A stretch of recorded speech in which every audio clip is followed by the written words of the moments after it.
Hi everyone, today I'd like to show you how to exploit a space advantage when playing chess. I was playing white, I started with c4, the English opening, and black responded with e5, a kind of a classical reverse Sicilian. g3 was played, knight c6, bishop g2, bishop g5, bishop c5, knight c3, knight f6, a3, d6, and now white plays e3 to kind of block, to blunt this bishop here who's got his eye on f2.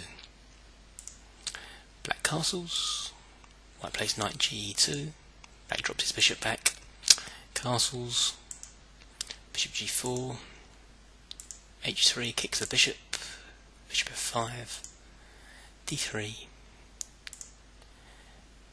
and queen d7. And okay, and so at this point I think I'd like to make my first comments on the game.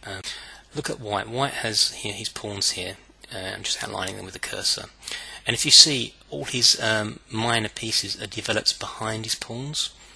If you look at black's, all his minor pieces are developed in front of his pawns. And what this really means is that as the game progresses, white's position is more flexible. He has more pawn moves that he can make. If you look at how all these pawns can actually quite freely advance, whereas black, I mean, what can he do? He could perhaps play e4, you know, if he organised that. But otherwise, his position is very static. And this flexibility, you know, this ability to move forward, allows white to gain space during the course of the game. And even here at this early stage, I'm formulating a plan. What I want to do here is it's a three-stage plan. I want to use my greater mobility to push black back. Once he's pushed back, I'm then going to, you know, as I'm pushing back, I want to avoid exchanges, because if you've got less space, then it's advantageous to exchange pieces. Once I've pushed black back and avoid exchanging pieces, I'm then going to look for a way to exploit my space advantage, and that's the key thing here.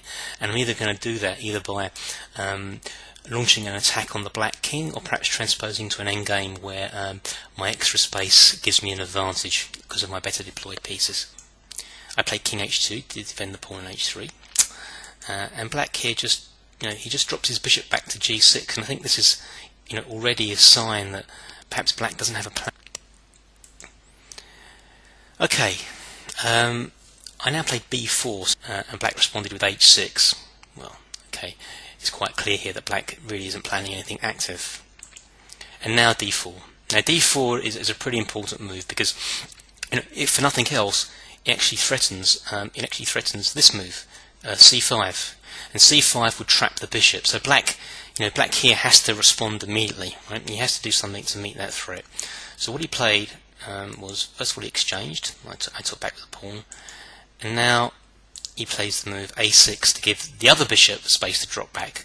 And now, well, now I decide to block this bishop out of the game. I play c5, and black dropped his bishop back here. He played bishop a7. An example of what can already go wrong here for black, you'll see, is that if instead of bishop a7, if he takes on c5, I take back, exchange of queens, rook takes, bishop has to go back, and now after something like bishop f4, rook defends the c-pawn, I play the surprising move bishop takes knight.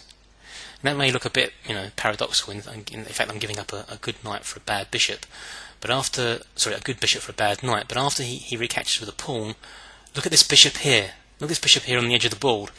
It's been completely shut out of the game by my space gaining maneuvers. You know, and what I said right at the outset about me, you know, using my better deployment and greater space to transpose to an advantageous endgame has come about here. Look, if you go back to the game, after bishop a7, I've achieved my first objective here. I've pushed black back on the queen side, and now really what I want to do is achieve the same on the king side without allowing him to exchange pieces. So this is the first kind of guess the next move point in the game. I want you to see if you can, you know, just pause the video and have a think about how the best way is to go about gaining space on the king side here. Just have a think. Okay. What white in fact played is g4. Okay. Now, what I really want to play is f4, f5, but I prepare that first with g4, and the reason for that is if you go back, if you look at the immediate f4, black can actually hold me up here with h5. Look, my kingside advance has been stalled, and by playing f4, I've blocked in my knight here on e2. It no longer actually has any prospects. What it can do is go back to g1. And by executing the plan in the wrong sequence, what I've actually done is given black a foothold in the game. You need to be very careful when you advance pawns, because pawn moves cannot be taken back. Here black may think about, for example, he may think about rook f8. He may gain control over the e4 square and use that e4 square as a base for exchanging pieces and relieving the pressure on his game. And that was the one thing I don't want to allow. So what I played here instead of f4, was the move g4. Now g4 I like this move because one, it allows the knight to come to e2, so I'm actually controlling controlling this e4 square once the knight comes to this square. By controlling that e4 square, black can't use it as a basis for exchanging pieces, and as I advance my pawns, it therefore creates him much more problems. Okay. So after g4, black just dropped his bishop back. He can anticipate that there's a pawn storm coming on the king side. And now I played f4, and what I'm threatening to do here, rather prettily, is to play f4 to f5, shutting this bishop out of the game as well on the king side, and that would be a wonderful, a wonderful vindication of White's plan. Okay, so seeing this coming, black played rook f8.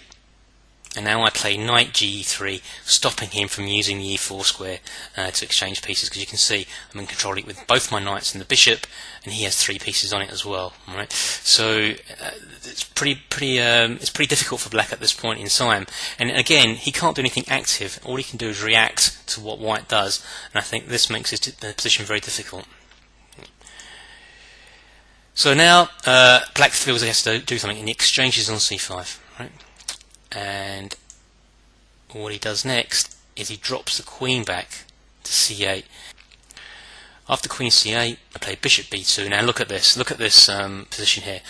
If you look at the symmetry here, all of black's minor pieces highlighted here, they're wonderfully symmetrical, and they don't really have any moves, whereas whites control a lot of space. They control a lot of space. The knights have little hops available to them, that they can make, and this greater flexibility, which I've mentioned several times, is what does for black in the end here. So he plays rook d8, attacking my queen, and here, I play the move knight d5. Okay, so I'm moving my pieces towards the centre. Black takes the knight. I take back with the bishop, and after queen d7, it looks as if I've walked into a nasty pin here. I can't move this bishop without allowing exchanges or reducing the pressure on the position. But I had when I aimed for this position, I had a very good move in mind. So at this point here, it's time to pause the video and think about what White's next move is. Okay, White's next move is rook e1. Okay, now it looks like I'm dropping the bishop on d5, but actually, just to show you what can happen here, if he takes it, right, I've got the move rook e8 check, and black, well, what can black do? He has to take the rook, and when he does that, I happily snap off his queen. Okay.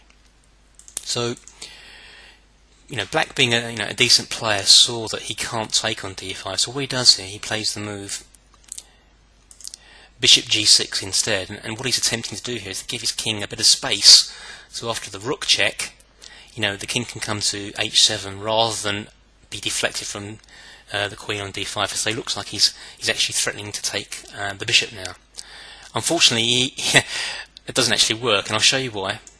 I carried on and played f5, so mission accomplished here. Look, I've got my f5 move in. Look at my lovely pawn chains, and look at black's bishops. He takes the bishop. I still play rook e1, rook e8 check, king h7, pawn takes bishop check, pawn takes back, And now if the queen takes queen, sure, black can retake the queen on d5, but unfortunately now he's dropping the rook on a8 instead. So that's what happened. He took the rook, I took back. As the instructive phase of the game is now over, I'll stop there as I'm running a bit short of time. White went on to mop up black's queen side, and he won a few moves after this. I hope you enjoyed this game, which showed how you can try and convert a space advantage. I look forward to speaking to you again soon, and please leave comments on YouTube. Thank you very much. Bye bye for now.